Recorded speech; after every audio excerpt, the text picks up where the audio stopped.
em 2015, São Gotardo completa 100 anos.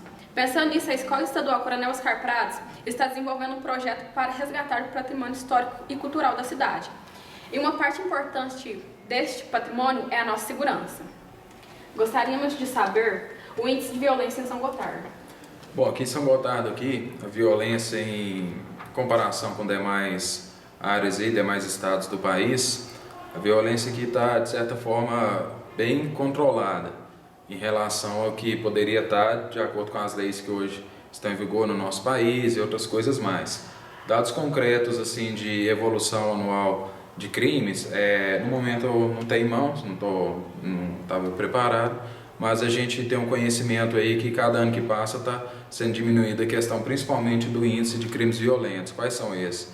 É questão aí de homicídio, assalto à mão armada, estupro, esses tipos de crime mais graves que envolvem um maior clamor social. Ok? Ok. Quais seriam as causas da violência?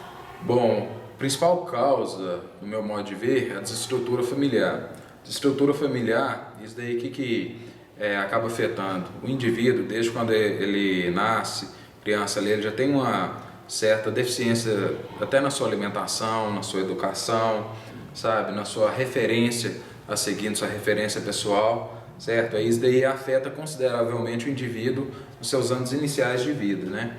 Aí no decurso dos anos, quando chega ali na pré-adolescência, adolescência, ele já tem uma predisposição a não seguir regra, a não conviver em sociedade e tudo mais, e isso aí acaba que ele tem uma dificuldade maior de convivência com a população de bem. E, contudo, ele acaba criando um vínculo maior com outros tipos de meio aí fora da lei. Aí acaba tendo umas companhias que acabam induzindo ele para prática de delitos, no caso quando é menor ato infracional, né? E é aliciado para o mundo da droga, alguns não têm certa assim, capacidade assim, de dizer não, falam não gosto disso, não tem às vezes nem motivação para dizer não, nem uma perspectiva de vida, nem perspectiva de futuro, às vezes não pensa nem aqui que eu vou ser quando eu tiver 20, 30, 40, 50 anos, pensa só no hoje, no muito, às vezes no amanhã, em alguma coisa assim. Aí, a meu ver, o principal ponto é a desestrutura familiar. Outro ponto que eu vejo também que contribui bastante é que atualmente a sociedade está terceirizando muito a questão da educação dos filhos. A educação, ela não é assim, que o pai vai, abre mão da educação de dentro de casa e passa para o Estado, passa para alguma entidade. Ele tem que cumprir seu dever como pai, a mãe dever como mãe, tem que educar, tem que disciplinar, tem que impor limite, tem que cobrar esses limites, porque o jovem, quando ele não aprende a ter limite desde pequeno dentro da sua casa, ele não vai aprender a ter limite na rua com as leis, que as leis é isso, uma regra que acaba impondo limite. Se ele não aprende a obedecer limite desde cedo, ele mais dificilmente vai aprender depois que tiver grande. Aí como não aprende, acaba infringindo alguma norma, infringindo alguma lei e provavelmente vai ser punido, que no caso é o cometimento de crime.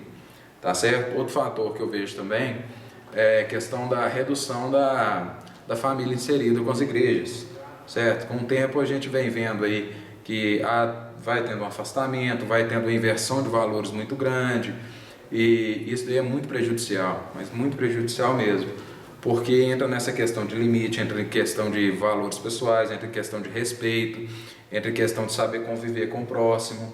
E hoje em dia a gente percebe aí que muitos dos casos aí, principalmente os criminosos que a gente prende, tem histórico familiar semelhante, histórico de vida também semelhante. É desestrutura familiar, é omissão dos pais,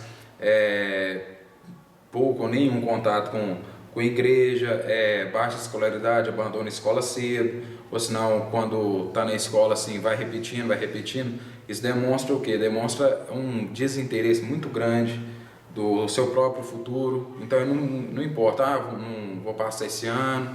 Então muitos só vêm na escola mesmo para encontrar com os colegas, para aparecer, para brigar, para fazer gracinha e algumas coisas mais, só para manter um vínculo social. Mas em pouco tempo aí também, quando chega em algumas séries que ele vê uma dificuldade maior, ele acaba abandonando. A gente percebe muito aí que os criminosos aí, o maior potencial aí que a gente consegue estar aprendendo aí tudo, com a escolaridade muito baixa, justamente, creio eu, por causa dessa pouca afinidade com perspectiva de futuro. Ok? ok? O número de casos de violência envolvendo menores de idade tem crescido ou diminuído? Do ano passado para cá diminuiu bastante. A gente chegou num ápice por volta de março, abril do ano passado, estava tendo muitas ocorrências mesmo envolvendo menores. Sejam elas de lesão corporal, agressão, crimes contra a honra, que seja calúnia, difamação, injúria, certo? Crimes também, questão aí de divulgação de imagens íntimas de outras pessoas, tinha bastante. A gente percebeu aí muito, estava acontecendo e estava aumentando. Nisso daí a Polícia Militar aí tomou iniciativa, depois a gente teve apoio do Ministério Público, o juiz, aí depois a Assistência Social também iniciou um projeto, juntamente com o Conselho Tutelar e todos os órgãos de defesa social que fazem parte aqui do sistema aqui da cidade. Aí nisso daí foram desenvolvidas diversas palestras, muitas dessas palestras desenvolvidas por mim aqui com os alunos, né? Inclusive vocês participaram. E a gente passou a orientar os alunos, gente, isso não é assim que funciona, a lei para menor assim, não é que não existe, tem as punições, a gente orientou os pais, teve reunião com os pais, orientou os pais as providências a serem tomadas, as solicitações, os direitos que eles possuem e tudo mais. Aí nisso daí teve uma conscientização muito grande e também uma cobrança muito grande, cobrando responsabilidade dos menores autores. O que a gente fazia? Cometeu um ato infracional, a gente ia lá, orientava a vítima a requerer seus direitos, sejam eles aí no âmbito penal, aí, né, no caso, o Estatuto da Criança e do Adolescente, seja no âmbito civil, cabendo indenização, a modo de punir quem realmente cometeu um delito, certo? Para quê? Para fazer que aquela pessoa ali sinta que as coisas não são do jeito que ela não pode infringir o direito de outra pessoa, não pode ofender ninguém, seja qual direito que for, certo? Que o direito de um termina quando começa o do outro, né? Aí nisso daí teve essa questão da responsabilização e quem era propenso a cometer algum delito, a pessoa acaba que se sentia inibida e pensava 2, 3 vezes antes de cometer. Aí isso daí teve repercussão muito grande, vários autores assim que foram punidos, vários menores infratores aí tiveram medida socioeducativa, no caso a punição, né? E isso daí gerou uma repercussão muito grande e acabou gerando uma diminuição muito grande em esses casos de atos infracionais cometidos por menores, ok? Ok. Tem ocorrido muitos casos de violência doméstica? Sempre tem. Questão da violência doméstica, que é o popular aí Maria da Penha e tudo mais, ocorre bastante, só que a maioria dos casos a gente sequer toma conhecimento. Por que disso? Porque a grande maioria das vezes a vítima ela tem uma afinidade muito grande com o autor e ela não deseja a punição do autor. Ela pensa, não, vou deixar passar, depois vou conversando, aí entra naquele ciclo vicioso, briga, reconcilia, fica tudo bem, depois briga de novo, e a vítima de Maria da Penha, ela sempre fica com aquela vulnerabilidade, ilusão, de pensar que o autor vai mudar, e não vai, e ele exerce um controle psicológico muito grande sobre ela.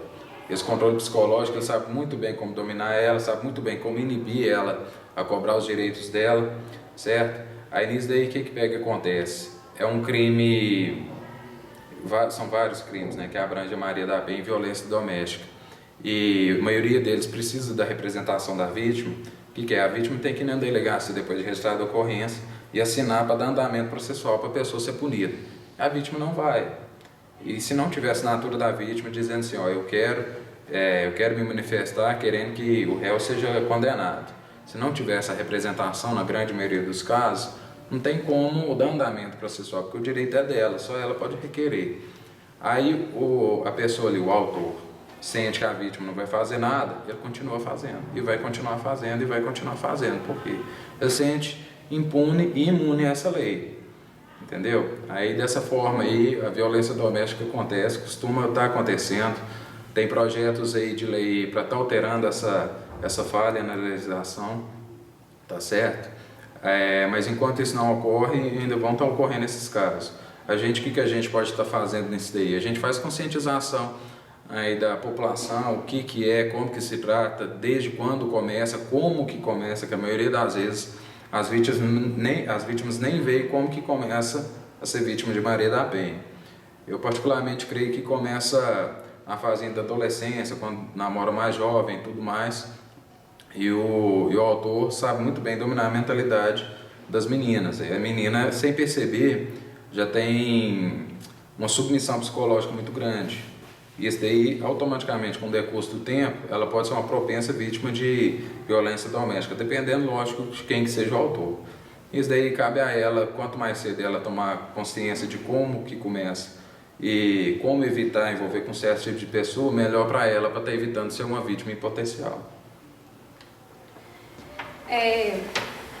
Quais têm sido as ações da polícia para combater esse índice?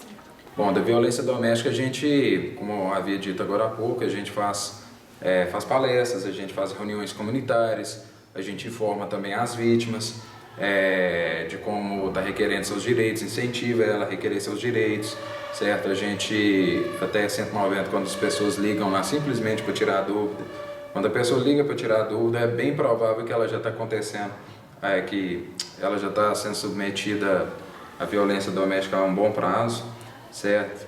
Aí quando ela liga, a gente já incentiva, esclarece, fala como que funciona, sabe, todo com o maior bom trato e clareza possível, certo? Aí divulgando na mídia, formas também dela estar evitando, tendo conscientização e tudo mais. Mas no final das contas tudo depende da vontade dela, a grande maioria dos casos depende da vontade dela. Aí a gente tenta incentivar e tentar tirar elas dessa situação de vulnerabilidade, encaminhando para assistência psicológica, muitas precisam, que às vezes, como eu disse, que ela fica com o psicológico dela tão abalado que ela sequer consegue manifestar uma vontade, porque ela teve a vontade dela tão reprimida que ela não consegue nem ter essa vontade, quanto mais manifestar uma vontade que ela nem desenvolveu ainda direito, tá ok? Você gostaria de deixar alguma mensagem para a população da cidade? Bom, gostaria de deixar principalmente aí aos pais que eduquem seus filhos, não substitua a sua presença por coisas.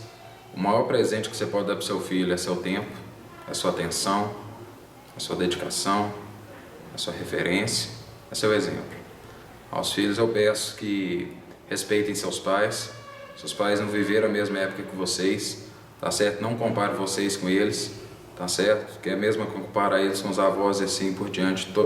Há sempre uma geração em prol da outra, depois da outra, e isso vai acontecer com seus filhos, seus netos e tudo mais. Então não compare uma coisa com a outra, e seus pais merecem respeito, dedicação de sua parte, e o mínimo que vocês têm que fazer é ser o melhor que vocês podem ser, tá certo?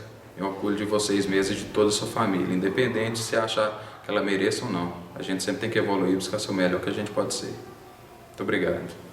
Obrigada. Honrado, tudo de bom. Um abraço à turma e a todos aí. Tudo de bom.